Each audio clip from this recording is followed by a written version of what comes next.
বাবা দুদিন মুখ দর্শন করেনি আমার। দাদু মিষ্টিগুলো ধর ধর করে ফেলে দিল মাছ পুকুরে, কারণ আমি মেয়ে। ঠাম্মি পাড়ায় পাড়ায় মুখ বেঁকিয়ে বলল, কি আবার হবে, ঘরে যে জোগাড় হয়েছে আবার। সেদিকা ঘরে টিপ টিপ আলোয় মা শুধু আমায় দেখছে আর বলছে, কেন এলি তুই আমার যন্ত্রণা বাড়াতে? জানিস না এরা ছেলে চায়, ছেলে। বংশমর্যাদার প্রতীক, আত্মমর্যাদার প্রতীক। দেখছিস না ঘরে কেমন কাল বৈশাখীর মতো গুরু গম্ভীর মেয়ে, কেমন অসহায় নিঃশব্দতা। এরা হয়তো তোকে বড় হতে দিবে, কিন্তু মানুষ হতে দেবে না। নারী সে তো সন্তান জন্মধারীর যন্ত্র। সেই যন্ত্র হতেই পরে জন্ম নিল আমার অনুজ ভাই সুভা। ঘরে যেন আলো এলো, সারা ঘর সাজলো নতুন আলোয় আলোকিত।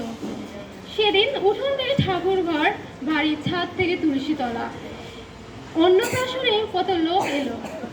জন্মদিনও পালিত হলো রাজকীয়ভাবে, কিন্তু আমার বেলায় না বলাই ভালো, কারণ আমি মেয়ে। আমি মেয়ে বলে আমার শিক্ষা নাই, উচ্চ শিক্ষা কি দরকার আমার। একদিন তো পরের ঘরে, কারণ আমি মেয়ে। ভাই বড় হলো, উচ্চ শিক্ষা পেল, দিনের পর দিন রাত করে বাড়ি আসতো, অথচ বাবা চুপ করে থাকতো। অথচ শৃঙ্খলার সমস্ত বেরি আমার পায়েই বাঁধা ছিল, কারণ আমি মেয়ে। মা অকালে চলে গেল পুরুষ শাসনের বেড়া ঠেঙ্গিয়ে, যেখানে আচার নেই, অত্যাচার নেই, বেবিচার নেই, লিঙ্গভেদের অপমান বলে। আমি মেয়ে বলি। নিয়তির নিশ্চয় পরিহাসে ভাইয়ের থেকে বিতাড়িত বাবা একদিন মা বলে আশ্রয় নিল আমার আঁচল তলে। হ্যাঁ, আমি চোখের জলে মাত্র স্নেহে বুকে জড়িয়ে ধরি তাকে। আমি মেয়ে বলি। অথচ সেই প্রাকৃতিক হাসির যুগ থেকে যুগান্তরের কঠিন পথ হেঁটেই যে এসেছি আলো। আমার গর্ভ থেকে জন্ম নিয়েছে লিঙ্কন, আমার গর্ভ থেকে জন্ম নিয়েছে বিদ্যাসাগর, আমার গর্ভ থেকে জন্ম নিয়েছে সুভাষচন্দ্র, আইনস্টাইন, রামমোহনেরা। অথচ বারবার সেই আগুনের দহনটা আমাকেই দেখতে হয়, কারণ আমি মেয়ে।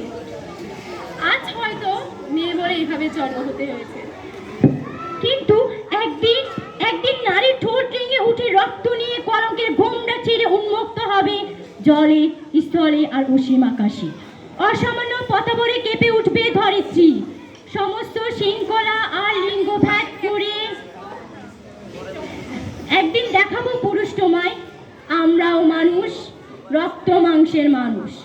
নারী পুরুষের বিপরীত নয়, বরং পরিপূরক। তুমি অসম্পূর্ণ, সম্পূর্ণ অসম্পূর্ণ, সম্পূর্ণরূপে অসম্পূর্ণ। ধন্যবাদ।